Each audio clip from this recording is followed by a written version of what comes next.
Welcome into episode 243 of the Skate Podcast. I am Brian DeFelice, joined by Bridget Prue and Scott McLaughlin. Today's episode will be a mailbag episode dedicated to answering any and all questions that listeners have submitted to the podcast over the last week. But before we get into that, Bridget and Scott, how are you guys doing? And is there any updates on the Bruins? They have a few days off here between games. I'm great. Got my flu shot today, so really exciting times over here. Good, productive use of downtime in the Bruins schedule. The one piece of news that came out of Wednesday's practice. I got to turn off my email here. That the mailbag it's just questions still just flying in, going crazy. So the one news that came out of Wednesday's practice is that Montgomery said Matt Grzelcyk is expected back a week from Saturday, so November 25th, down in New York for that game. That's the first game he's eligible to come off long-term injured reserve, and sounds like there have not been any setbacks, and he'll be ready to go then. Before we get into our first question, which is related to that, give Bridget a chance. Bridget, how are you doing? I'm good. I've been super busy too, even though the Bruins are off for a few days. I'm doing so much college hockey prep work. I'm going up to Burlington Monday because we're doing a UVM game on Nesson Tuesday. I'm going to be all over the place. You're going to have a hard time pinning me down for the next few episodes, honestly. But yeah, no, what Scott said about Grzelcyk was probably the biggest piece of information out of practice that's happened since the last time we recorded. So what you're saying is people can now fill up the mailbag with their heady topper requests? And by people you mean Scott? Right. Because whenever I do a road trip, I ask Scott if he wants any beer from the breweries that I'm going to. And when I went to Montreal, I brought you back Hill Farmstead. I brought everybody back. That was very much appreciated. You actually luck out this time because my sister was working in Vermont this week, so I'm already covered on the Vermont beer front. Oh well, you let me know. I'm going to Foam. I'm going to Burlington Beer Company. I'm going to probably another one. I'm making a few days out of it. And that's not broadcast day. All right, broadcast day, no beer. But Bridget's just hammered on 8.5% IPAs. I'm going up a day early to go to some of the breweries though. So. Yeah. All right. Well, so Bridget, Scott kind of alluded to it. I think there's a first mailbag question that kind of discusses Grzelcyk, and maybe if you want to kind of shout that out. Okay. So yeah, our mailbag question is, with Grzelcyk coming back, will Lohrei be sent down? And will Lohrei be the one that's sent down? And I think we've talked about this a little bit before, what we think about who's going to be the player to go down at that point. I'll throw it to Brian to start. Is it 100% certain that Mason Lohrei is going down when Grzelcyk comes back and is healthy? I don't think so. I could be wrong about that, but the way I see it, you can always have a seventh defenseman around. So if Grzelcyk if they want to insert Grzelcyk back into the lineup and have Lohrei be the seventh guy and just kind of have that seventh defenseman be rotating in every other game, no matter who it is, where everybody's playing, then you can still carry him on the roster, have 7D, but it won't be a situation where that seventh defenseman is just up in the press box, not getting any reps. Maybe they do send it down to Providence. I personally, I acknowledge that he has stuff on his game to work on, but I just think he's 23 years old, I believe. It's not like he's like an 18-year-old or 19-year-old fresh-faced kid like Matt Poitras. It's like he's in his early to mid-20s pretty soon. I just think he's better off sticking around in the NHL and as we've discussed, just developing at the NHL level. Keyword developing. I know he's not a finished product. So if they send it back down to Providence, I don't think he's there for the rest of the season. He'll come back up at some point for one reason or another, but I want him to stick around. Do I think it's 100% chance he goes down to Providence? No. Do I think it's likely? Maybe more so than not, but I have no idea. Yeah, 22, turning 23 in January. By the way, thanks to Mark for that question. Mark Allred, Black and Gold Productions. Always appreciate Mark's support. So I would say if Grzelcyk were coming back this Saturday, as of right now, I would say Lohrei's probably going down. And the reason I say that is because I think Grzelcyk was playing pretty well before he got injured. I've said for a while, like Derek Forbort usually stands out as sort of the weak link 5-on-5, but that really hasn't been the case this year. In fact, the Bruins have outscored opponents 8-1 when Forbort's been on the ice 5-on-5. They've given up very few high danger chances. Like he's, obviously he's a big part of the penalty kill, which is number 1 in the NHL, but he's also more than doing the job at 5-on-5 right now. So I don't think there's any obvious person to sit. I think Shattenkirk's generally been pretty good. And if you sit Shattenkirk, then someone's moving over to their offside, which you can do, but just isn't ideal. And I don't think Lohrei has forced the Bruins' hand to a point where he has to be in the lineup. And that doesn't mean I think he's playing poorly. Those are two different things. I just think he's had some ups, he's had some downs. The overall results are the Bruins have tended to give up more chances than they've gotten when he's been on the ice.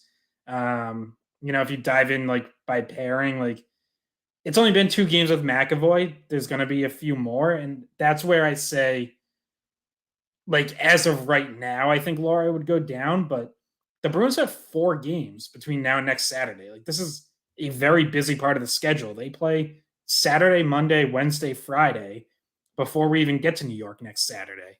So that could be 4 more games for him to play. Now you're at 10 games in the NHL for him, and you're looking at a little bit bigger of a sample size. So I still think there's a chance for him to force their hand. But if we're making the call right now, I'd say he probably goes down just so he can keep playing a lot of minutes and developing in Providence, and because you feel pretty good about the 6 other defensemen you have. I also mentioned, oh, sorry, Bridget, but I also mentioned, I forgot to mention this when I was going. When we first talked about this, like last week or the week before, I said, I think he had like 2 points in 3 games. And I said something along the lines of, if he were to have like 7 to 9 points in 10 to 12 games, how do you send him down? Well, he hasn't had that. He actually hasn't had registered a point, I don't believe, since I mentioned that. So I guess to kind of go against my stance of like, I kind of want to see him stick around, I also acknowledge maybe to Scott's point, he hasn't done enough to force their hand. Yeah, my question would just be if you kept a 7th defenseman, which would be the way that you had to keep Lohrei in the lineup, like who's the guy that you're rotating out? Like, I don't think Shattenkirk has had a bad year. I think Forbort, like you mentioned, Scott, hasn't done anything to get taken out of the lineup at this point, as long as he's healthy.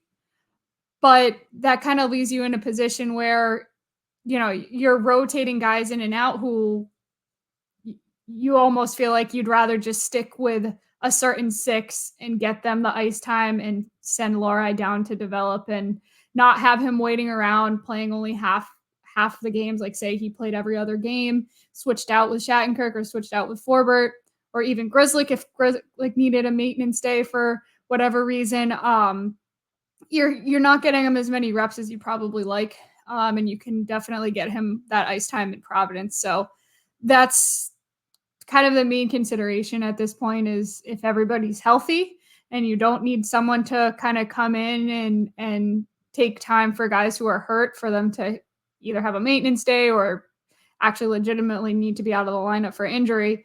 You're kind of stuck in a situation where you probably just want to send him down and have him develop in Providence. It doesn't hurt him to do that. And, maybe he comes back up sooner rather than later. We're not sure how the health is going to work out with the Bruins blue line. So, yeah. And, last year after the Bruins traded for Dmitry Orlov, we saw a true rotation on defense where it seemed like everyone got a turn resting, and it was like legitimately 7 guys in and out all the time. And Of course, poor Jacob Zaboral still barely playing, but you could do that, and I actually would say like this would be the time. I would like doing that more now this time of year rather than last year in the second half, because I do kind of wonder if, doing that down the stretch last year, did that kind of mess with the chemistry a little bit and not really allow certain pairings to kind of settle in ahead of the playoffs. Obviously, you have so many games to go now that I don't think that would be an issue. Like you're not trying to lock down your playoff pairings just yet. So you could, but I don't even really love the idea of Lohrei being in a rotation. Like I really do want him playing like just a lot of games and a lot of minutes, because to me it's reps that he needs. Like he just needs to play. We're still talking about someone who's only played like a couple dozen professional games at this point between Providence and Boston. So I just want him to play a lot, and I think he can do that in Providence. He can play in every situation. Like I said, to this point, for me, he hasn't forced his way into an everyday role in Boston, and that's not any sort of criticism. It's not a disappointment. It's just that's what I think of his 6 games so far. So that kind of if just to like move us ahead onto a similar topic, a similar question that we got was about load management. So Jeff sent us an email and he said, should there be a plan for load management of rookies? And we're kind of talking about load management of defensemen at this time of year. Should there be load management for rookies? And I guess Lohrei would be included in that, but I think mostly we're talking Patra here. But maybe also talking about Beecher. What are you guys' thoughts? I mean, I think the Bruins don't really have the luxury of doing load management with Matt Patra in particular, because you're still trying to identify your chemistry up front, and he's an integral part of that. So I just think you're delaying the, I guess, scouting process of what your forward grouping should potentially be. And I just think, I'm not saying you can't maybe sit him down here or there if you feel like he's just fatigued or mentally needs to go up to the 9th floor for a minute to look at the game from above. But to do like a set, schedule, like Patra's gonna, sit out every 3 games or whatever. It's like, no, I if you're part of the team, you're part of the team. And look, the NHL schedule is grueling. It's demanding. It's 82 games. A lot of travel, a lot of practices, but I don't think massaging the shoulders of a rookie to help integrate him into the pro life is the best way for them to learn. I think he's going to kind of throw him into the fire. And if he's showing signs of fatigue, or like he needs to, like I said, take a game or 2 off to watch from above, then you do it. But I don't think a set schedule is necessary. Yeah, and Jim Montgomery was actually asked about this idea. It was after one of the games against Anaheim, because the Ducks are doing this with Leo Carlsson, the 2nd overall pick from this past summer. They have like a set plan of him sitting certain games. They said, practice and weight room is just as important part of his development as games, and they don't want to overwork him. To Brian's point, though, I don't think the Bruins have that same luxury. Anaheim has like $8 million in cap space, so like they have money to carry extra players and be able to sit guys out here and there. The Bruins are right up against the cap. Like they don't have money to play with where they can just be calling guys up and down, moving guys in and out. Like they're going to have maybe one extra forward at any given time. And Patra's an important part of the team. He's one of their centers. He's helping them win games. Like Lohrei, I think playing games is what's going to help him the most. Getting him into different situations, having him kind of see everything you have to see in NHL competition. And Montgomery did say, like, yes, young players, especially rookies, tend to hit some sort of wall at some point. And he said right now their plan for that would be, all right, if there's an optional skate, tell him he's taking the option. Tell him you're resting that day. You have the day off. You can load manage his minutes, right? Like we kind of seen that already where Patrick got bumped up to the first line, had a couple games where he's up to like 17, 18 minutes. Then they moved him down to the third line, and the minutes go back down to, 14 and a half. Like there are ways to do it without just saying, okay, we're completely giving him a night off. And as you get to the second half, if you feel like you have to do that, you can. You can always reevaluate these things. But right now, no, I don't think the Bruins need a set plan. And with Beecher's, like Beecher already went through a pro season in Providence. So him, I would say even less so. Like he's actually used to the heavier schedule, the full season, and just physically he's more developed. Like Johnny Beecher, you look at him like he's a man. Like he's not still putting on muscle. Yeah, he's not getting bumped around super easily. And also naturally as a fourth line center, you're going to get fewer minutes. So that line, it's not like he has the extra wear and tear of a top six forward. He's going to be getting fourth line minutes. I know he gets penalty kill minutes. So, that adds to his time. But I think that if we're talking about the three rookies, Lohrei, Patra, and Beecher would definitely be the one that I would say needs it the least. Like, I don't think load management comes up with him really at all. I think if you were to keep a rotation and keep Lohrei in there, that would automatically create some load management for him and for the other defensemen. And for Patra, like you mentioned, Scott, maybe some games he gets less time, maybe some games he gets more, but you also want to work on his conditioning and help him get to that space. And I'd be interested, I don't know if we're allowed to talk to like the strength and conditioning people, because I would love to kind of just have an interview with one of the strength and conditioning people and talk to them about what the plan is and how they deal with certain things mid-season in terms of putting on weight or in terms of trying to get guys' stamina up. It's just something that I'm fascinated with always. So I don't know if we'd be able to, Scott, at some point talk to one of those people and kind of pick their brain a little bit about what kind of strategy you use there. I kind of doubt it.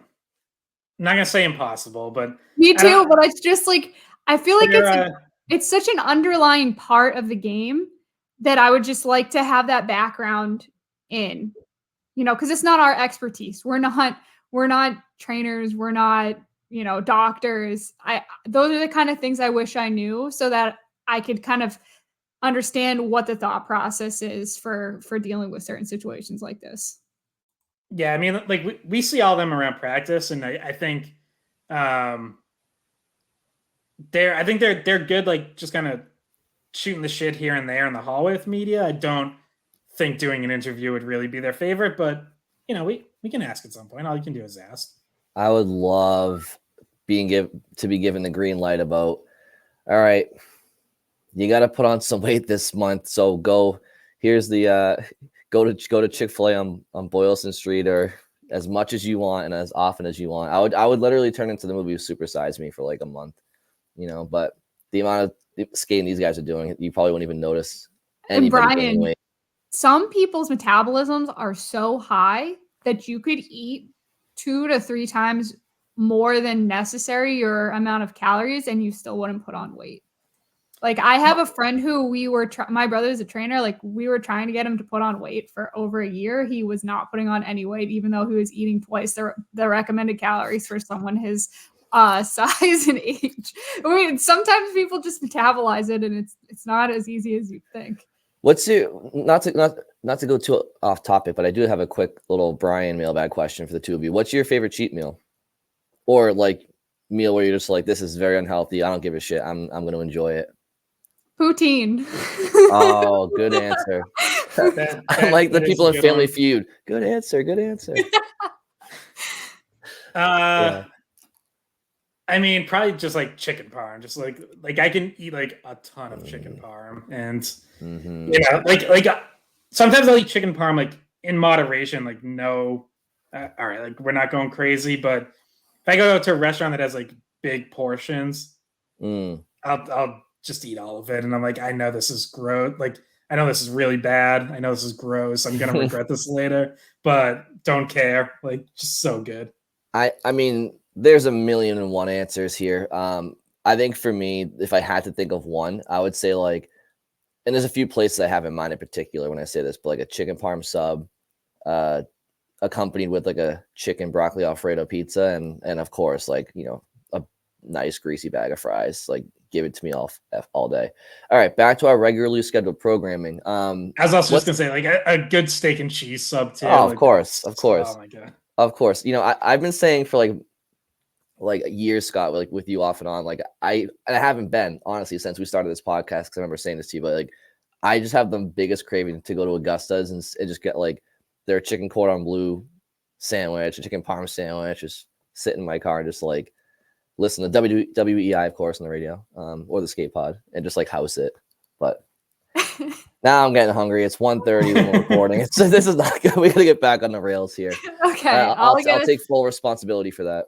I'll drive. Usually it's me. I'll drive us right back. So, sticking with Patra, we have had a few questions come up about where to rotate Patra, and in particular, wanting to know, will Marchand eventually end up on that line with Patra and DeBrusk? Is that like the final goal? Is that something that would be a long-term line potentially? And so I guess let's go to Scott first. What do you think about that?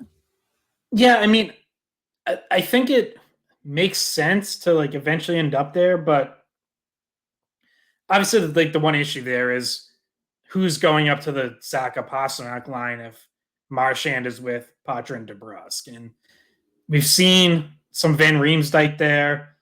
That's sort of like the only other natural fit. And right now, Van Riemsdyk's playing so well with Coyle and Frederick that I kind of, in this moment, I don't think you're messing with anything. So like, I'm not gonna break things up right now and put Marchand with Patra and DeBrusk. But at some point, especially if Patra continues to play well, like that makes a lot of sense as a second line. I just think it might require you to make a move for another top six forward if, you know, in an ideal world, you're keeping JVR with Coyle and Fredericks. So I would say possible. And if you end up there, it probably means something else has gone well or you've landed another good player. But I don't see it happening. Well, I'll say that. I don't see it happening right now, but obviously with Montgomery, anything could happen at any time. So don't get mad at me for suggesting this. I'm talking to our listeners. This is just because this is actually something that Montgomery tried. He put Lucci there once. Lucci is a left winger. He one time was rolling out a line with Lucic, Zacha, and Pasternak. So I know Lucci's not healthy yet, but he's getting there.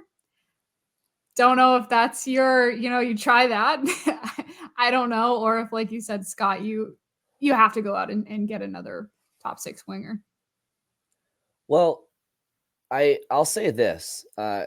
If this is the year of opportunity, right, with this team, and because they have the luxury of the gap they have between them and the field right now, you know, at some point, they do have a right wing in the system who is their top prospect or one of, and it was a point of game player around in Providence right now. Maybe there's an opportunity at some point to call Fabian Lysell up just to see what he can do for a couple of games, maybe with the intention of putting him back down afterwards. But I think that the obvious answer is like they need a top six forward added to this current Bruins roster. I'm not even saying Fabian Lysell is that guy or could be that guy this year. But I am interested to see, like, in this situation that is painted in this question, if you do drop Marchand down with Patra and DeBrusk, which we haven't really seen, and we've been calling for it. And I don't want to touch the JVR Coyle Frederick line. Yeah, I don't know. Could you guys see a window of opportunity for Lysell? at some point for a trial. Yeah, I could. Lysell has 10 points in his last 7 games. Down in Providence, he's the leading scorer on the team. So I know for a lot of people, the last thing they saw from Lysell was a disappointing training camp and preseason. But as we said at the time, like, you want him to go down to Providence and handle this situation the right way and get off to a strong start. Well, he's doing that. So that's encouraging. I don't think any sort of call-up is imminent.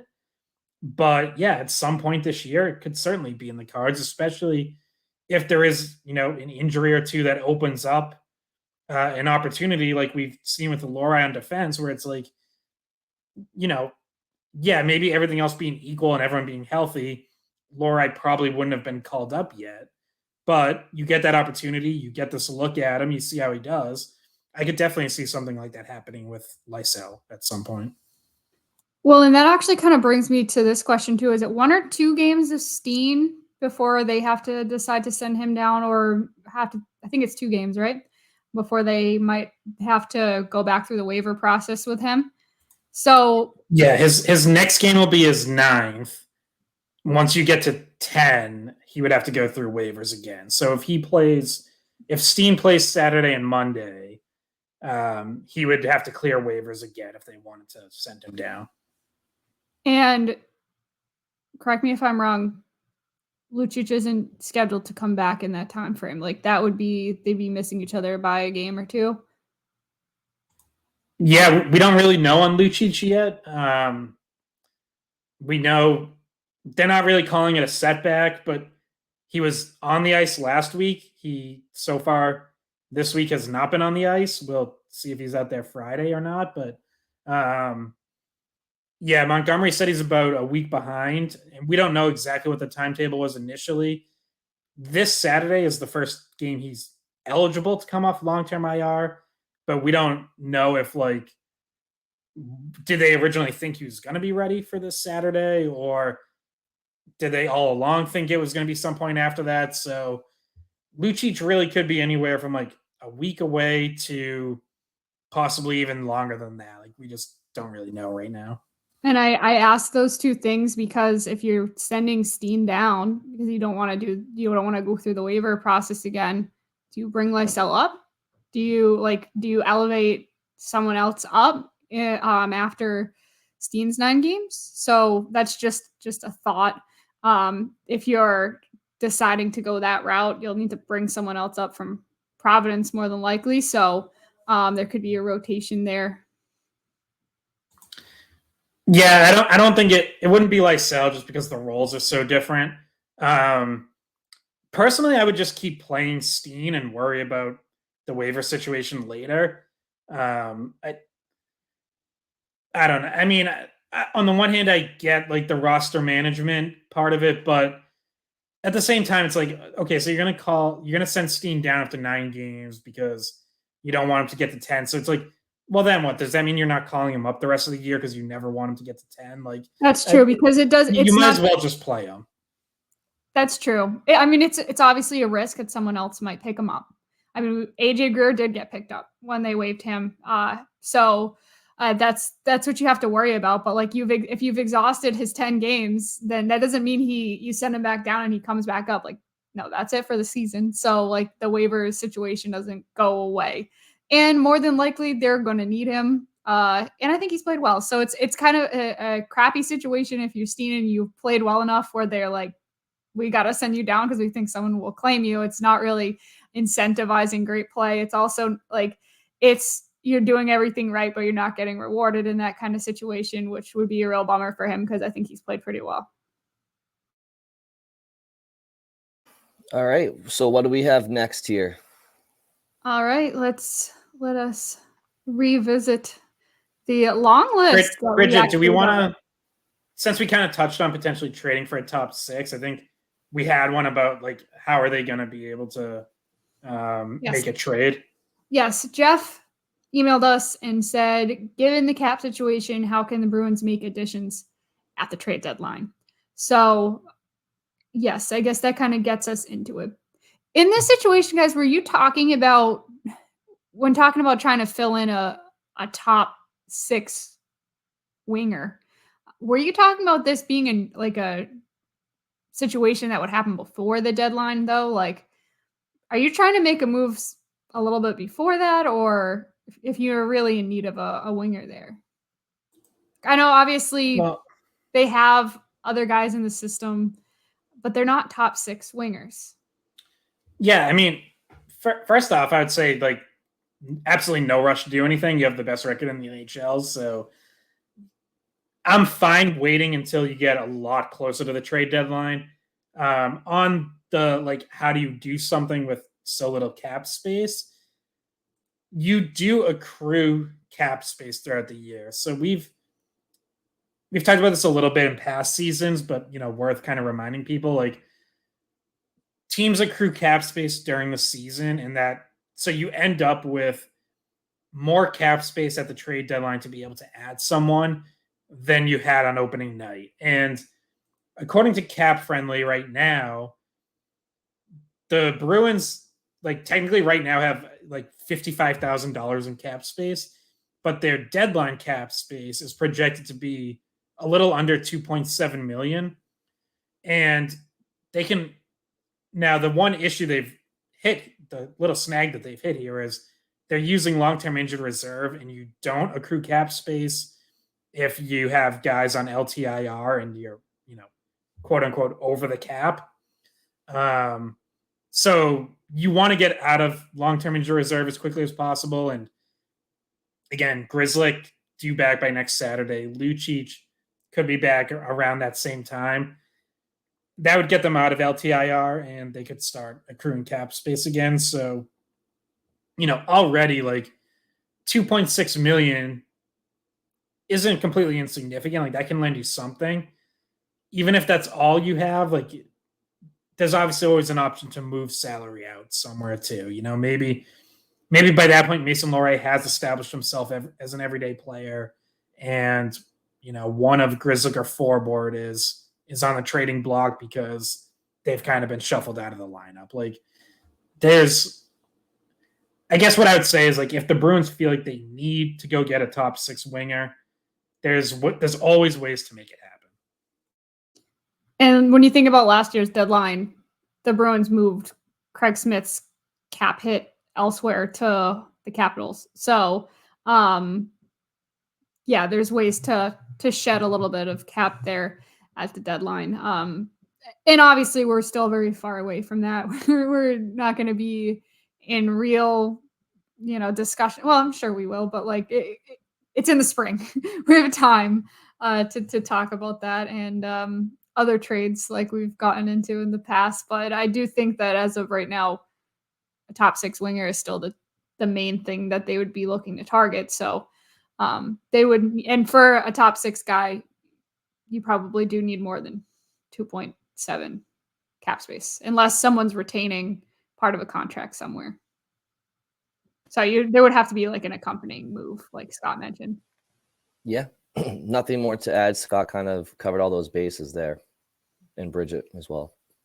Okay, and so I don't know if we want to stick with Jeff's email, because another question he had was, who's the most unexpected pleasant surprise?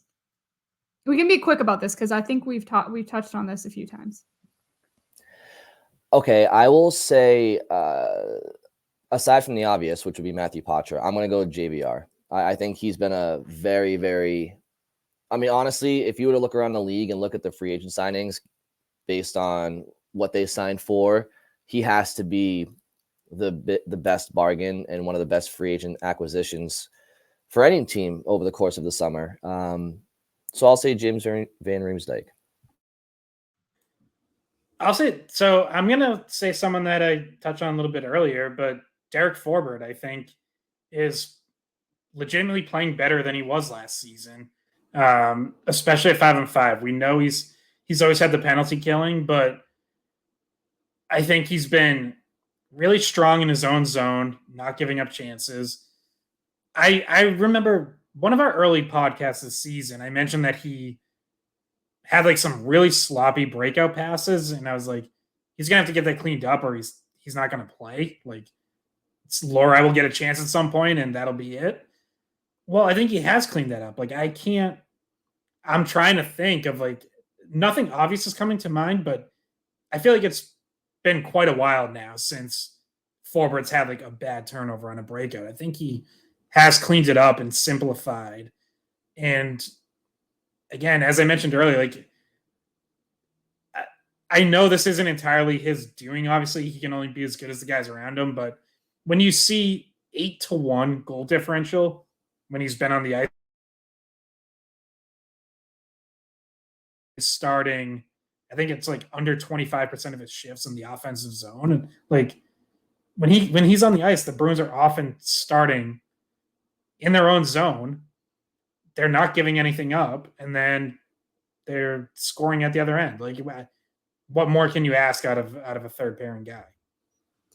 Yeah, and to stick with a defenseman that also, I wouldn't say it's a pleasant surprise in that we don't expect him to be a good player every year, but Brendan Carlo has exceeded expectations as well. I think Brendan Carlo is having such an incredible season in all facets of the game. He even scored the other day.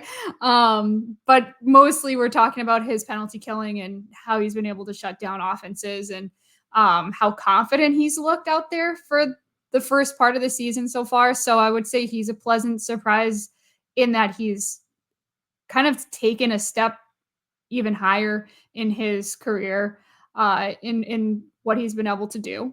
And then I think that when you think about the fourth line in general, every player that has been on the fourth line this year has been playing up to expectations and have all been not liabilities back there. And especially Johnny Beecher has been a pleasant surprise, similar to the way Matt Poitras is, that he was ready and has taken over that role and has really made it his. Like, I don't feel like we're at a point in the season where we're thinking, oh, was this the right decision? No, he's made it look like this is my job and I'm going to hold on to it for the whole season. So the fact that these guys have come in and don't seem in jeopardy of losing the job, they've done everything they need to hold on to them. That's all pleasant surprises. Yeah, and just piggybacking on a couple of those players you mentioned, Bridget, starting with Carlo, I just feel like, yeah, I think you're wise to bring him up because he, in the latest Behind the B, he was mic'd up for the Toronto game, and not only on the ice does he seem to be maturing, recognizing how formidable he can be out there with his size and stature and his reach and his length, and how good of a defender he can be. He's also added a little bit of physicality to his game that, let's be honest, just wasn't, not even like in a Scott Stevens type of way. He's just a little bit more of a presence in front of his own net, a little bit more of a presence in the corners. That's all anybody was ever really kind of hoping he could do. But from a leadership perspective, he seems to be, and I know Kevin Shattenkirk's back there, but he seems to be somebody who has learned from being under Zdeno Chara.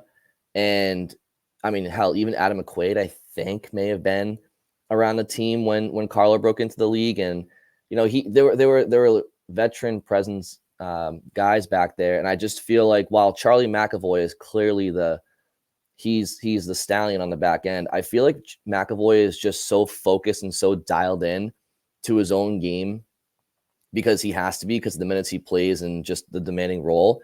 I feel like it's kind of tough for him in game to also be that rah guy for some of the younger defensemen. And I feel like Brandon Carlo has just really taken these younger players under his wing, and including Mason Lohrei. And I think that's worth bringing up. He's stepped up in that way for sure. Yeah, and he wears the A. Like, he wears the A. He's become kind of a guy that we've heard Montgomery and others say has taken more of a role vocally in the locker room and on the bench, and in particular with Mason Lohrei, because those guys are kind of the lanky. Do you mean McAvoy or? I'm talking about Carlo. Well, Carlo doesn't wear an A, but yes, I think. Yeah, for like a few games here and there. But yeah, you're right. Like, he is stepping up as a leader, and you saw that in that Behind the B episode. You know, yeah, McAvoy, I think, is just worried about catching his breath between shifts sometimes because he's out there so much. Yeah. By the way, with Carlo, also worth mentioning, he's playing nearly 2 minutes more per game than last year. So like he does have like a little bit bigger role too, and part of that is probably that last year there was, to use the load management term, like so many games are blowouts that they could just balance out the ice time between everyone. But they've leaned on him more, especially during those 4 games that McAvoy was out. I mean, Carlo had one game where he got up over 25 minutes, and it was like, I looked it up at the time. I think it was like the first time in 2.5 years he had topped 25 minutes in a game. So, yeah, just a really strong all around season from him so far. Yeah, and I want to clarify, I don't mean that Carlo was wearing the A this year. In the past, he had rotated in the A. And I know he also is one of their ambassadors with the what's it called? The Players Association. Yeah, he's their player rep, so he's the Bruins representative for the NHLPA. So like he's trusted with that role as well as an off the ice thing with the Players Association. So let us move to another question.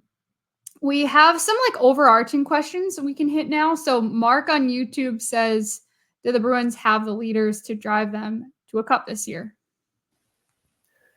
I think that remains to be seen, honestly. I think obviously you have Stanley Cup experience with Brad Marchand, obviously with the Bruins in 2011, and then Kevin Shattenkirk in Tampa Bay.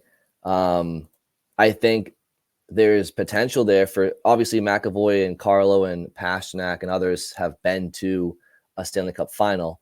But I guess I'm not saying, and maybe this is a cop-out answer, I'm not saying that they don't. I'm just saying we have to see it, quite frankly. And I think these players are entering their primes. They're in their primes. So Marchand won in 11, but he's also had his fair share of years where they didn't maybe pull through. So they have leadership, they have potential. I just can't definitively say, especially on the heels of last season, that they absolutely have the leadership to win, because I thought they had that last year. I mean, you had Marchand and Bergeron and Foligno and Orlov had won a cup and whatever. So it remains to be seen for me. That might not be the answer somebody's looking for, but honestly, I just can't say that they do right now. Yeah, and it's to kind of piggyback off that. Like, it's one of those things that you don't know if you have it until you actually do it. Like I think Mark in that same comment, referenced like Chara and Bergeron in 2011. And it's like, yeah, but those guys didn't have it before then. Like, neither of them had won a cup. You did have Sean Thorne, who had won in Anaheim, who was obviously, at least like an emotional leader on that team, even if he didn't wear a letter. You have Lucic kind of in that role this year as a fourth liner, which we forget about because he's been injured for so long now. But he is very much still there. I forgot about him just then, even recapping those names. So thank you for bringing him up. Yeah. So like I think Marchand's doing a good job as captain so far. I think McAvoy and Pasternak are embracing, stepping into even more of a leadership role. But sure, like until they actually do it and this team goes on a long run and ideally wins a cup, like, yeah, they haven't done that yet. So I can't tell you with 100% certainty that they're going to be good enough leaders to take this team there. I would just say that, a lot of teams have leaders who haven't done it until they do. Tampa's leadership group was known for choking before they win back-to-back cups. And now we rightly look at that group as like one of the best cores and one of the best leadership groups in the NHL. Yeah. And I mean, the good news is that even though you lose Krejci and Bergeron, the culture really doesn't seem to have changed. Like, the culture has like transcended the different generations of players from that 2011 Cup run and Stanley Cup championship to the players that are still there, it's kind of been passed down and passed down. That's also where coaching comes in. Sometimes it's about motivating guys the right way. I also think, and this is a player we haven't really talked about, in terms of a leadership role, maybe Shattenkirk can be somebody that, with his experience, can maybe have a little bit of perspective and bring a little bit of outside perspective that they didn't have last year. Just because he's a veteran in the league, and maybe you hear something that he has to say that is coming from outside your culture that maybe sparks some sort of thought or conversation. There's definitely a lot of guys that you think, okay, if they're going to be successful and win a cup, it's going to be the guys wearing the A's and the C that are more than likely going to be the guys you need leading. I also think that the Bruins goaltenders have some, like, their personalities might be able to create some sort of a leadership around how solidly they're playing and how much you trust your goaltenders. You can really rally around that at certain points in the season, especially if a goalie gets hot. So there's just so many different places it could come from. We just we haven't seen it yet. So it's hard to answer. You mentioned coaching, Bridget, as well. And I also feel like, so yes, we've mentioned that you have Marchand, Lucic, and Shattenkirk as guys with Stanley Cup championships to their resume. But last year you lost Bergeron, you lost Foligno, who, by the way, has never won a cup, but objectively a good leader. Bergeron, Foligno, Krejci. Jim Montgomery is coaching this year clearly with a far less good cop approach. His team is first in the league. They have the most points, best winning percentage, but he's not allowing that to blind him and notice where they haven't been playing great hockey necessarily at all times. And Scott mentioned the bag skate they had, and do you feel like Jim Montgomery is coaching with a different energy this year because there's no Bergeron and there's no Krejci in the room and Foligno to police the room themselves, and it's just more of a mixed bag of players? It's a new group. Yeah, maybe he's feeling pressure on him for his own job. I don't, obviously not for his regular season record, but do you think he just feels like the room might be more his than it was last year for a lot of reasons, not being his first year and the aforementioned names I said? I think that it's important for him to be more involved this year because of the younger players, right? We see him around Patra all the time. Like, I feel like I always see him during the games. The TV shot of the bench is always him whispering something to Matt Patra or Johnny Beecher. Like, he needs to be hands-on, breaking bad habits as they happen to those younger players. So that's one thing, like, that he's definitely been having to lead in that way to teach the younger guys as things crop up, what to do, what not to do in certain situations. And then Bergeron was somebody that he kind of just let take the reins a lot and do the speeches and everything. But when it comes to actually coaching, like, he was always the guy that was making the final decision. So yeah, I do think there's definitely different energy, and I do think the leadership's part of it. It's not, I don't think it's like any sort of flaw of Bergeron or Krejci or Foligno or whatever. I just think Montgomery didn't insert himself as much last year, and we heard that time and time again about, I'd go to get on someone and Patrice had already talked to him about it. And it's like, okay, like, there's not really a point to like doubling up the message, but I keep thinking back to at the end of season press conference that the Bruins did at the Garden, where it was Montgomery, Sweeney, Neely, and I don't remember if Charlie Jacobs was there. He might have been. And Montgomery was asked about like lessons that he learned, with the playoff loss. And he said, like, I need to be more involved. I need to motivate guys more. And I think he was going to do that this season.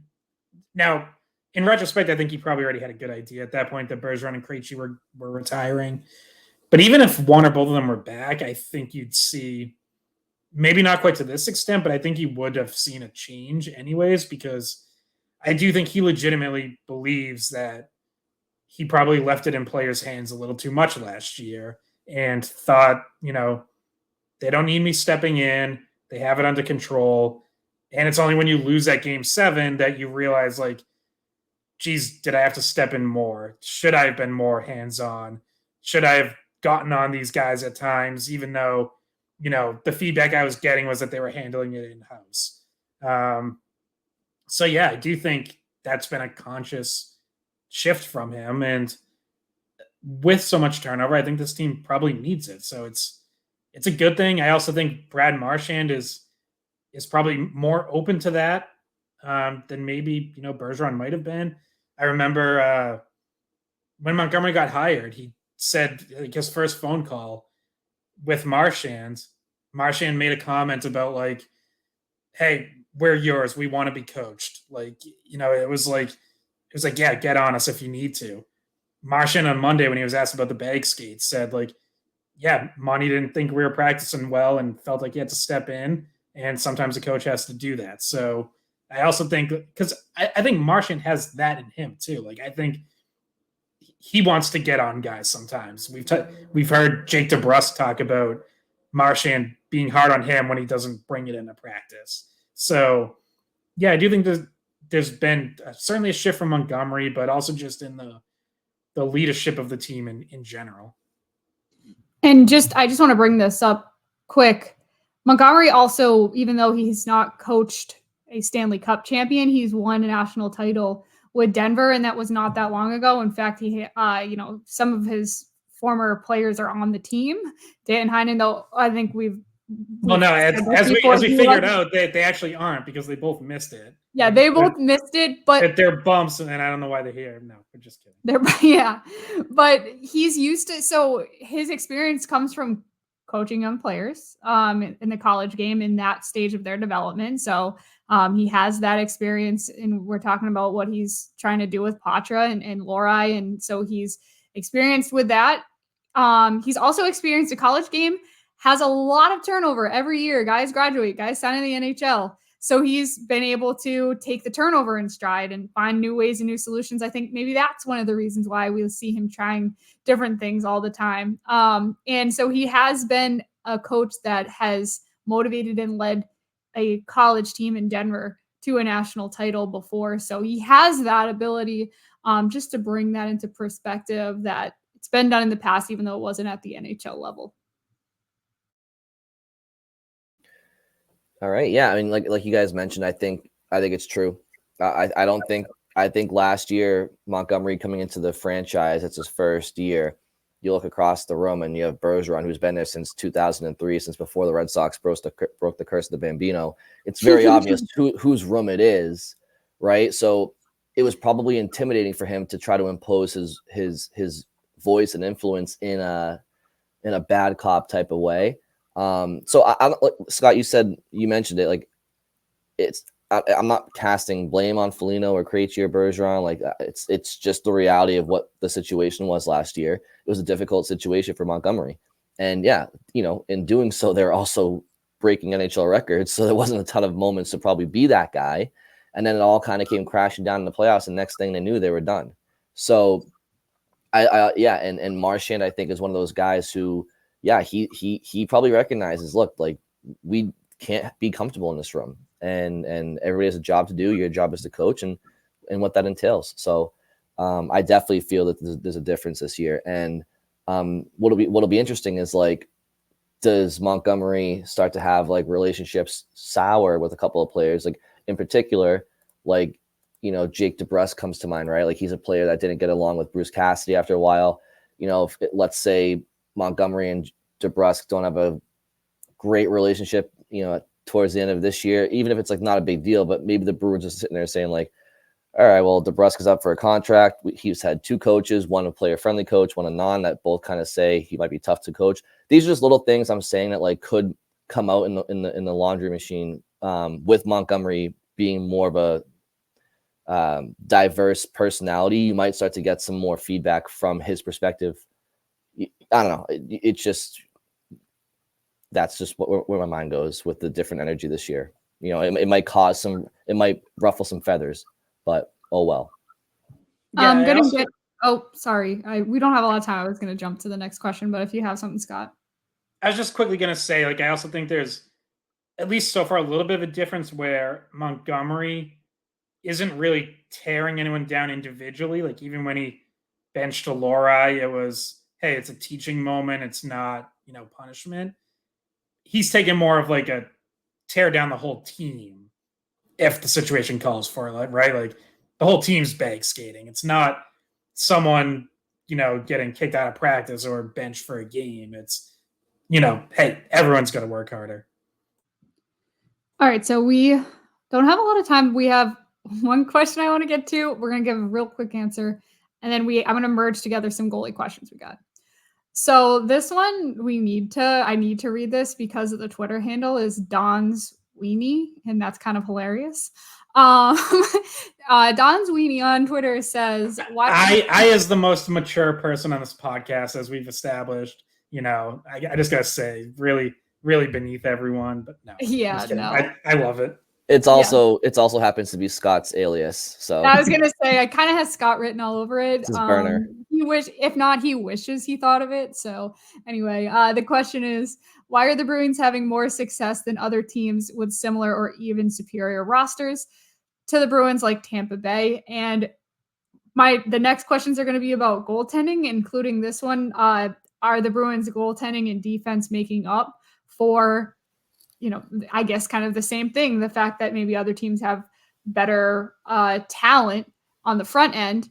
Are the Bruins defensemen and goalies making it so some of those mistakes made just don't end up in the back of the net?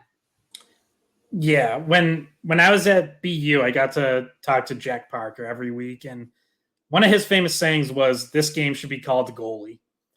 And sometimes it's really that simple. The biggest reason the Bruins are doing much better record-wise than pick your, Eastern Conference favorite of choice, Toronto, Tampa, Carolina, New Jersey, is the Bruins have the best goaltending in the NHL.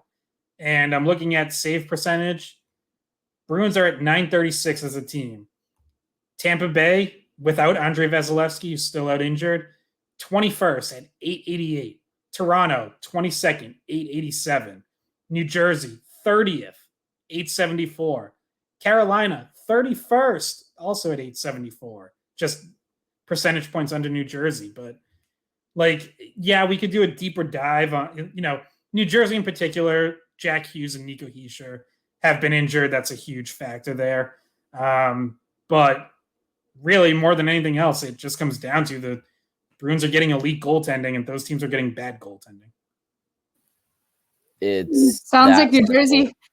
Sounds like New Jersey might be missing Pavel Zacha a little bit. Yeah, when you think about it. But yeah, so I think it is that simple. The Bruins have an elite defense and 2 elite goalies, and that is going to save you from mistakes, make up for breakdowns. Your goalie's getting you more saves. Scott, how has, and Bridget, I don't mean to jump in. I'm actually curious because it really is Scott's answer. It's the goaltending.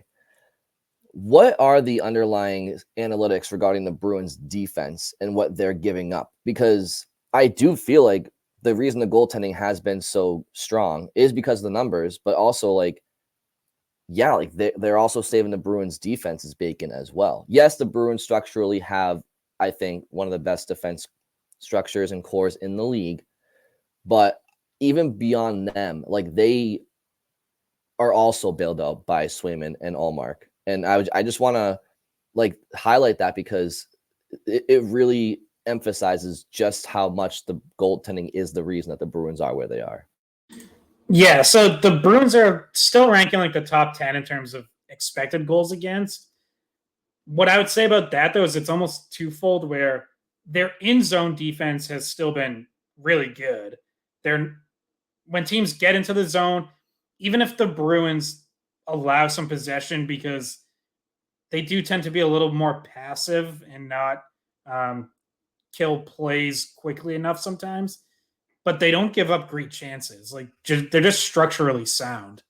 Where they're struggling defensively, and Montgomery has talked about this. I know Nesson had a stat about it a few games ago from like a pay service, not a publicly available stat site. Their rush defense has not been good this year. They have given up a lot of odd man rushes. Montgomery even said that after the win in Buffalo, that they're still giving up too many. And that really starts like in the offensive zone to something else that we've talked about and Montgomery has talked about is they haven't always been a great possession team this year. Montgomery said they've had too many one and dones. And when you think about it, like that's a way to give up an on-man rush, right? If your team is going forward thinking they're about to get, some offensive chances and you take a shot, there's a rebound, no one's there to get the rebound. Now it's coming back the other way. So they do definitely have to clean that up. And I'm sure some of it is things like gap control, like the actual technicalities of defending a rush. And some of it is just being smarter with the puck in the offensive zone and not giving it away in spots that lead to those odd man rushes. Yeah, basically not getting caught too deep and not making turnovers at the blue line, like your offensive blue line. And I can think of a few that happened with Lohrei that McAvoy was able to get back and kind of cover for him a little bit. But I want to skip to the last goalie questions, which are one about each. So this one from Chip, who emailed us, said, Elliot Friedman mentioned Swayman could be extended after the new year. Are you hearing anything about that? I'm going to start first and say what I do know is that Swayman said he does not want to go back to arbitration, which is what would happen because he only got a 1-year deal after this past arbitration. And hearing Swayman speak about how awful that process was, having to have your team come out and say you're only worth this much money and just like the mental fatigue that it caused and it doesn't feel good in that situation. Those are hard things to hear. He said he doesn't want to get back to that point. So it's not like I don't expect that he's going to make it all the way to the to free agency, to another arbitration. So that would mean an extension would be happening for Swayman during the season at some point. Scott, I don't know if you have a different thought on that, but that's where my mind goes just thinking back to what Swayman said. Well, so I guess I would offer a little bit of a counter to that. So for just to kind of cover the minutia of it, because Swayman signed over the summer, he can't sign an extension right now. Starting January 1st, he can. And I think Friedman mentioned that on the 32 Thoughts podcast, which is where this came from. I think it would be more in the Bruins' interest to try to get this done in season, because you look at the way Swayman started, this can turn into a Pasternak thing last year where the longer he keeps playing like this, the more his value goes up, the higher that number on the next contract gets. So Swayman we've talked about how he's a confident player. He could bet on himself, say, I feel great. I think I'm going to keep playing like this. I think, this is going to be the postseason where I finally get a chance to make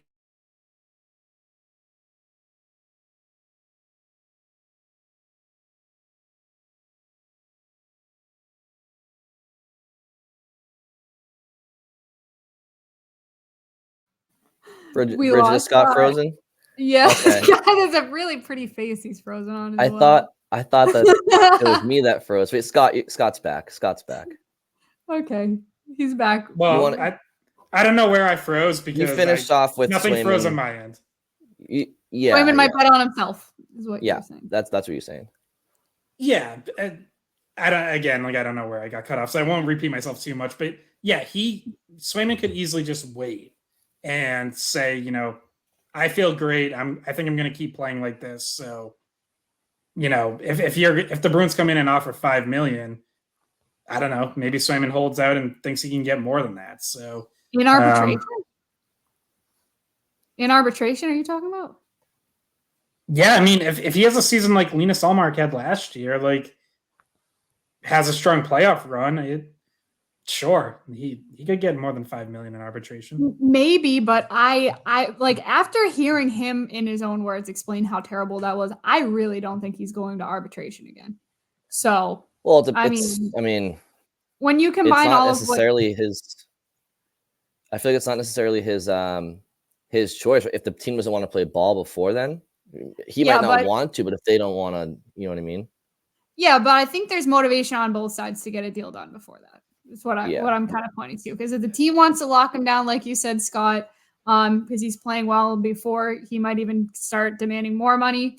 And him not wanting to go to arbitration, it seems like those are all reasons why this might happen sooner. And obviously, you mentioned it can't happen until January. So some point between January and the end of the season, that it seems likely to me that that's when a deal would be reached.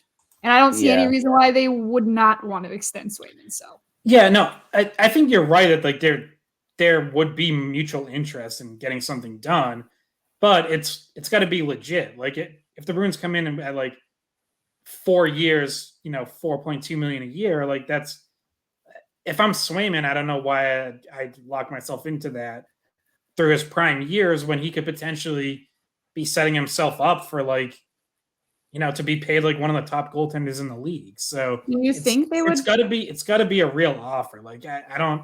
If you're the Bruins, like you, especially after playing hardball last year, like you can't come in and lowball them in January. No, I think that too. They can't lowball him. I don't even think it's worth trying because like you already understand where his camp is at. It would just be another insult added if you come in with a lowball. Yeah, and when he is leading the league in save percentage and goals against average, within months after an arbitration, it's just not smart business for the Bruins right now to try to lock him up, as you said, to have a fair offer. What's left, Bridget? Last one is about Ullmark. Any concerns at all that the trade talk around Ullmark could affect his play on the ice? And that is referring to some conversations that were around trading Ullmark for Leon Draisaitl and a bunch of other pieces in the package, trading him to the Oilers because the Oilers are in desperate need of goaltending. So thoughts on that, guys? I'll start. I don't think the noise really comes in. I don't think he hears that and thinks anything of it. Especially, I mean, you can convince yourself that's a crazy trade proposal anyway and not realistic. And we're not at the deadline. I don't think this is something that he hears. He maybe never even heard of it. And if he did, he probably laughed. So I don't think this affects him at all. I agree, Bridget. I mean, you can only control what you can control. He knows that. And I don't even think that, as you mentioned, the outside noise is even infiltrating his mind at all. So I don't find it to be a distraction for him at all. I think it's a non-issue. Yeah, I don't think Linus Ullmark is paying attention to sports radio or any media outlet of any kind. Well, he listens to the Skate Pod, obviously.